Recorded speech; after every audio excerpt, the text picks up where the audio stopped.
Oh my God. Oh my God, guys.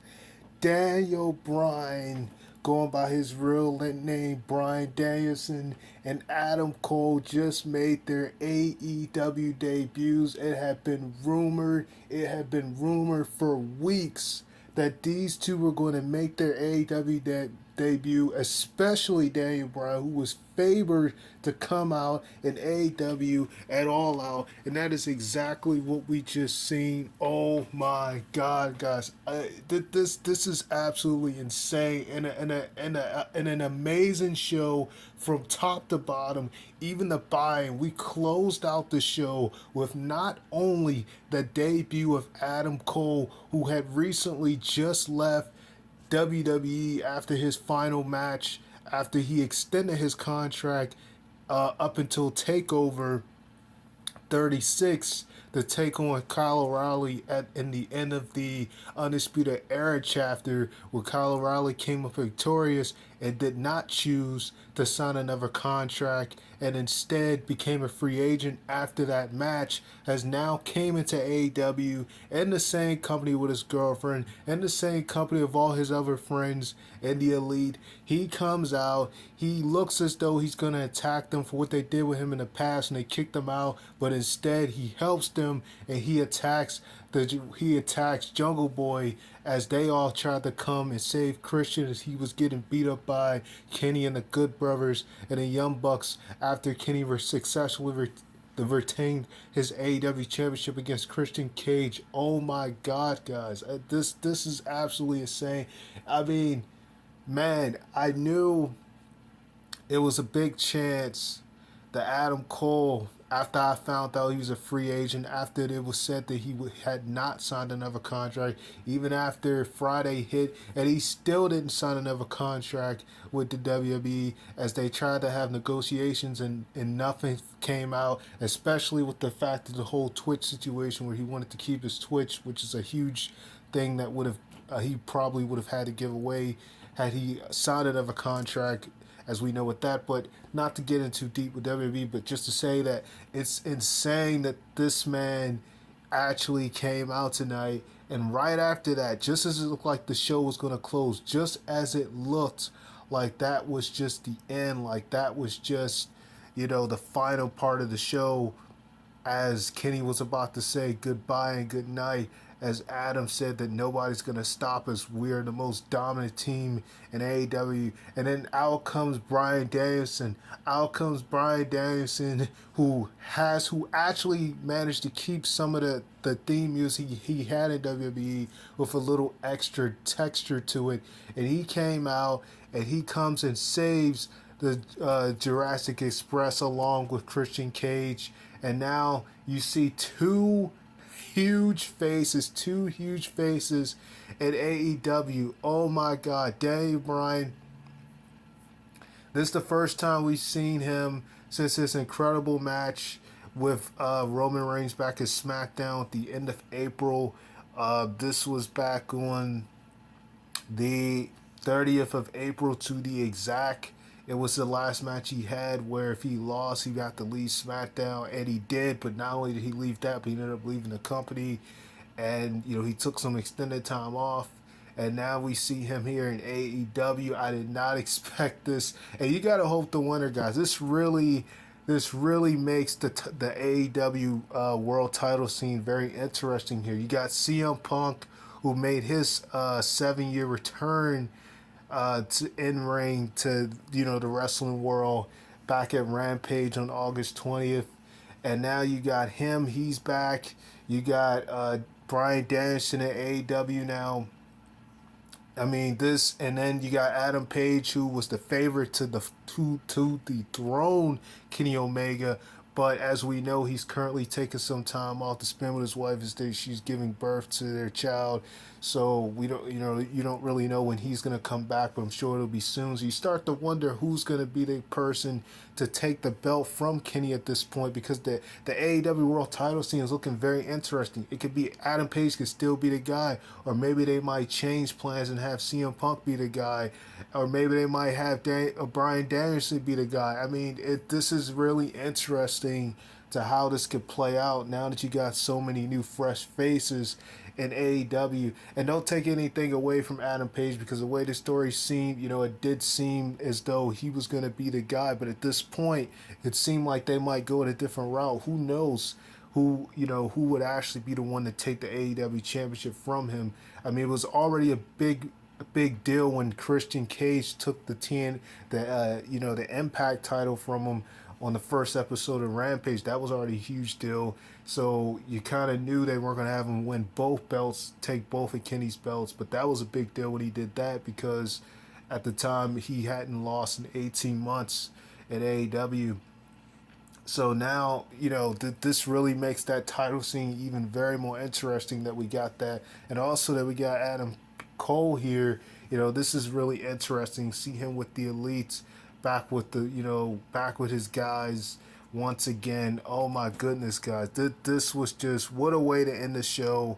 What a show it was overall. I mean, Bryan Danielson and Adam Cole, that's just only 2 debuts at AEW. What about, let's go about Ruby Soho, who made her debut, formerly known as Ruby Riott, who made her debut after being released from WWE early in the night, the women's casino battle royal, the casino battle royal match, where she actually won, which really shocked me, because I've seen a lot of debuts happen in matches like that in AEW for the past year or two. And normally, the person that debuts in those matches usually don't win. I mean, Matt Sardell, I think he actually debuted in one of those matches. I believe it was last year when that happened, or it might have been this year at Revolution, one of the two. And, of course, he didn't win. Now, the fact that was last year. Yeah, that was last year. But he didn't win, but he did debut in that match, one of those matches. So, this was really shocking, because I really thought they were going to aim towards Thunder Rosa and Britt Baker match 3, because, the rubber match, because we know that Britt won the first match at Beach Break, and then, Thunder Rosa won their second match, the Lights Out match at,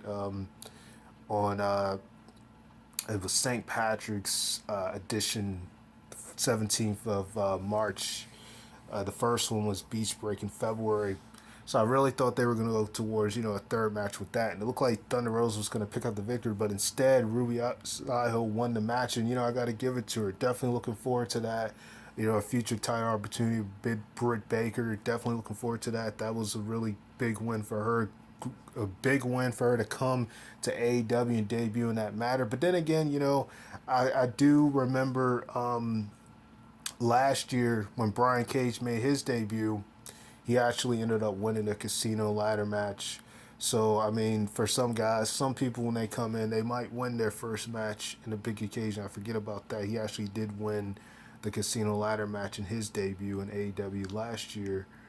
I believe it was Double or Nothing when that happened. So yeah, definitely a big one for her. Looking forward to her match with Britt Baker. Britt Baker, had a really decent match with Chris Stanlatter, retained her AEW Women's Championship. Unfortunately, I wasn't able to see a lot of that match, but from what I did see, because my internet, my connection was acting up pretty bad. But from what I did see, it was a really good match. Really good match by them, and Britt, is really finding her niche as champ, and looking forward to see, her match with Ruby when they have that match. Definitely solid match though she had with Chris Stanlatter, but literally from start to finish, even the buy-in had a really good match with the Jurassic Express and Matt Hardy and the Private Party and Jack Evans, Honico, all of them. That was a really good match too. Where the Jurassic Express picked up the victory, and we saw the return of the Butcher, who had been gone for quite some time. After the match when they tried to attack them. So that was even a good match to buy. And so really, like I said, from top to bottom, just an amazing show, man. I mean, man, what a show. And the way to end like that with Bryan Danielson, Adam Cole coming out, that is just insane. But from even before that, though, the show was already amazing. The buy-in was incredible with that match. the opener with Eddie Kingston Miro. I didn't even get to see it, the actual match again because my connection was going in and out. But you know, I did see I did see the highlights of it when they recapped it, and it looked like it was a pretty decent match to open up the show. And I was kind of surprised they opened up the show that way, but that was decent. The Britt Baker and Chris Stanlater match was decent. The John Moxley and Hiroshima match, that was another um, amazing match. Good match right there. Really liked that match. And then the guy that came out, I'm sorry, I can't even pronounce his name, but he came out and stared down Moxley. They're gonna have a match in Dynamite. Looking forward to that.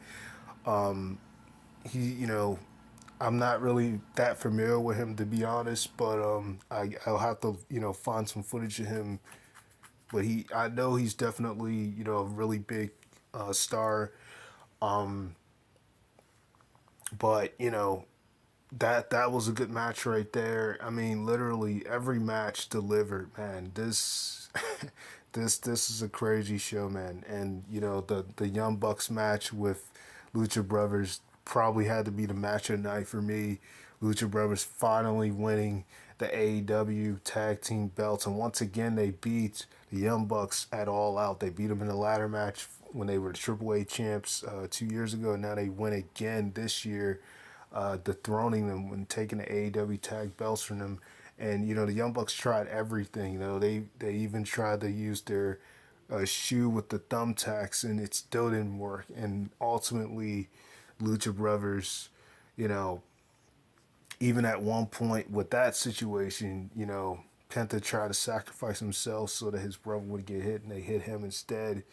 They tried everything; they were all busted open, and but yet the Lucha Brothers still managed to win. You saw Penta, embracing with his kids and his wife at the end when they won the belts. Just amazing moment. This is probably the most favored I've seen the fans for the Lucha Brothers, and really not anyone cheering for the Young Bucks like that. So that says a lot with their heel work this far.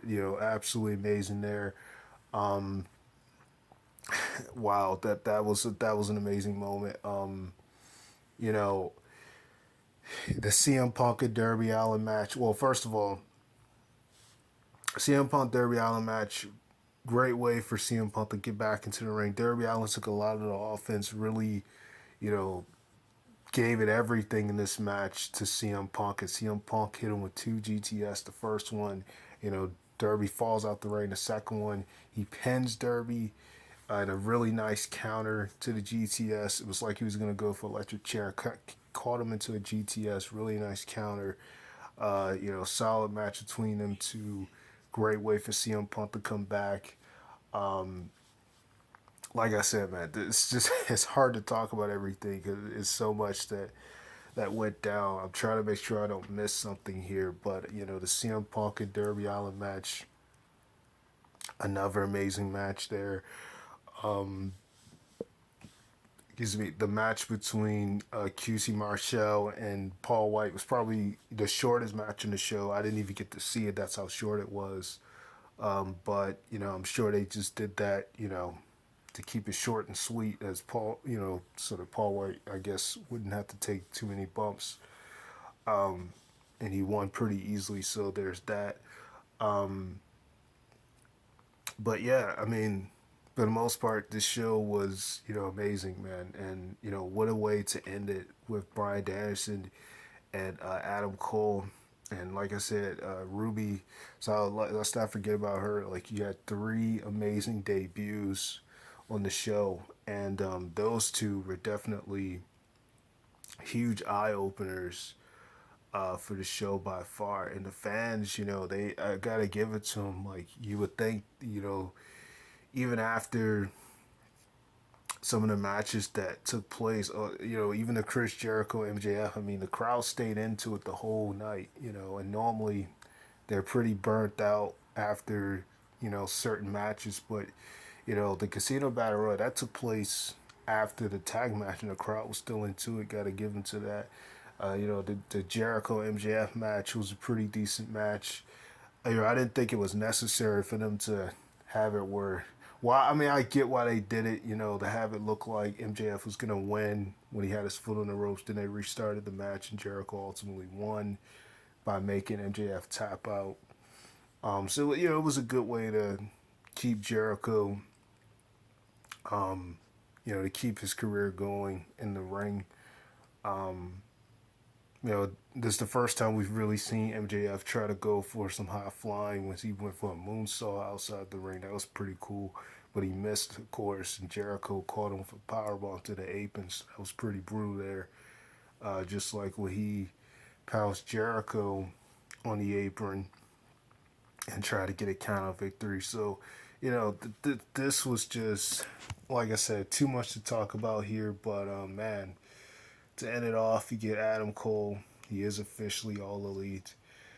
Bryan Danielson, he is officially all elite. And man, this was just an incredible show, guys. Kenny, like I said, retained the belt against Christian Cage in a pretty good main event. Definitely worth it. Um, they still brought it. I mean, I would say as in terms of this match versus the one on Rampage, uh, I don't know. I don't know which one I like better. I mean, this one was still pretty good. I think the one at Rampage probably was slightly better than this one, but that's just my opinion. But this one wasn't that much bad either. I think what made this one though better though was the ending though, just the way he caught Christian with the one-legged angel from the top rope. I think that was a crazy way to end the match. So, gotta give a high up for that. But other than that, they both involve interference, so there's that. But yeah, man, what a night! Wow, Bryan Danielson, Ruby Soho, and Adam Cole.